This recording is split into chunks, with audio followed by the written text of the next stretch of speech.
Комуникацијата представува перманентен процес на испраќање и примање информации со една основна цел – размена на идеи. Таквите идеи се обидовме да ги расприлниме на маса со Томица Стојановски, кому македонскиот знаковен јазик му е природен начин на контакт во светот на тишината.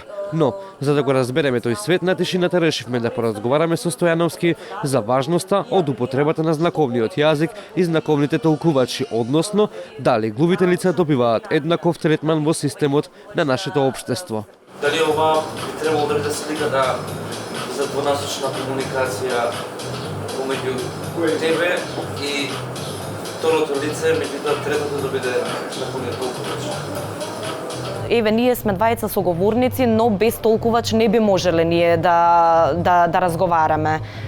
Потребно е и толкувач. Трето лице да има толкувач на знаковен јазик. Еве, например, моето прашање е дали кога разговарам со раце, дали ме разбираш? Не. Затоа, од тие причини, треба да има толкувач на знаковен јазик, каде што на мое големо задоволство, преку толкувачот можеме ние да се разбереме како две страни. За можностите и пречките од двонасочната комуникација, Томица Стојановски вели дека се уште сме општество каде речи се скоро и да не се обрнува внимание на знаковниот јазик, но благодарение на МТСП, Сојузот и знаковните толкувачи вели се прават големи заложби за употреба на знаковниот јазик во државните институции. Во делот на прибирање на информации вели голем дел од медиумите се уште не се посветиле на нив како публика која има потреба од секојдневни информации, со исклучок на ТВ24 и Македонската радиотелевизија. До сите политички партии бара за време на нивните митинзи, каде ги презентираат програмите кога се води изборна трка, да обезбедат знаковни толкувачи, како би можеле како гласачи да си го остварат демократското право на гласање. Во моментов смета дека ниту една политичка партија не обрнува внимание на главите лица како гласачко тело. ТВ24, например, има толкувачи на знаковен јазик, што тоа ме радува мене, значи вестите таму се протолкувани. МТВ1 исто така ги толкуваат вестите на знаковен јазик. Повторно ќе кажам и ТВ24, но има и други телевизии каде што треба и таму да се пробива тоа, значи во нивните вести да има толкување на знаковен јазик. Сакам да апелирам повеќе, така можеме да бидеме на тој начин рамноправни или со останатиот свет кој што слушаат. Повеќе да има толкувачи на знаковен јазик во телевизиите и другите емисии да можат да бидат покриени, да не биде тоа кратко. Да. Еве сега на пример ние можеме да ги видиме, да ги разбереме вестите што се. Но апелирам и за другите емисии да има толкувачи исто на знаковен јазик. Тука сакам да апелирам, да кажам, значи до сите политички партии за предстојните избори, значи ние како Сојуз обезбедуваме толкувачи да се обратат, можеме да обезбедиме по барање нели на самите партии, отворени сме за сите, да си побараат толкувач за да може толкувач да биде присутен програмата да ја објасни на самата политичка партија, да ја слушнат глувите, да можат да ја видат, да ја разберат, за да можат они самите да си одлучат за кого би гласале.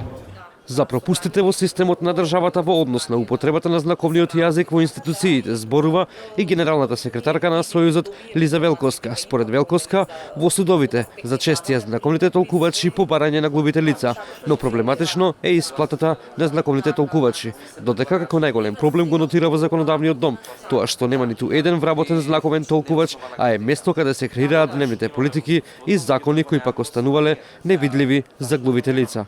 Толкувач на знаковен јазик, пример, ќе кажам, во собрание нема. Значи дневните расправи што ги имаат, парламентот што го држат во собрание, секојдневно, тековно, глувите лица не можат да го разберат од причини што немаат толкувач на знаковен јазик. Тука јас би дала чисто предлог зошто да нема во иднина толкувач на знаковен јазик како да биде како вработено лице со полно работно време во собрание да може да ги толкува на знаковен јазик секојдневните расправи по закони, бидејќи тие се од големо значење. Дека знаковните толкувачи представуваат мост помеѓу глувите лица и институциите, односно надворешниот свет, зборуваат и толкувачите, кои низ долгогодишната работа нотирале предности и недостатоци во системот при употреба на знаковниот јазик. Имаме некој напредок последниве неколку години, каде што веќе професијата толкувач на македонски знаковен јазик во оваа држава веќе добива пробив, веќе се препознава, но пак ќе кажам за жал не е толку доволно за нашите глуви сограѓани да се чувствуваат еднакви со останатите. Според конвенцијата вели дека секоја држава треба да обезбеди еднаков пристап до информации. Значи информациите, во случај во вашето прашање, политичките партии што сакаат да ги кажат своите програми, своите цели, заложби, за група на луѓе кои треба утре да станат нивни гласачи, најчесто се заборавени глувите лица и најчесто се сведува на некоја кратка реклама, но мислам дека треба да размислат убаво доколку сака да допрат до овие група на гласачи, треба да ја преведат својата програма на знаковен јазик, за да може глувото лице да си направи избор. Прво, дали ќе гласа и за кого да гласа. Пристапот до информации воопшто кај нас во државата се сведени на минимум за оваа категорија на луѓе. Значи не можат да одат во театар, не можат да имат еднаков културен, социјален живот како и останатите. Затоа ние имаме посебна заедница на глуви лица кои си имаат свој културен начин на живот, но сакаат, им следува правото да имаат еднаков пристап до информации од сите сфери во живот.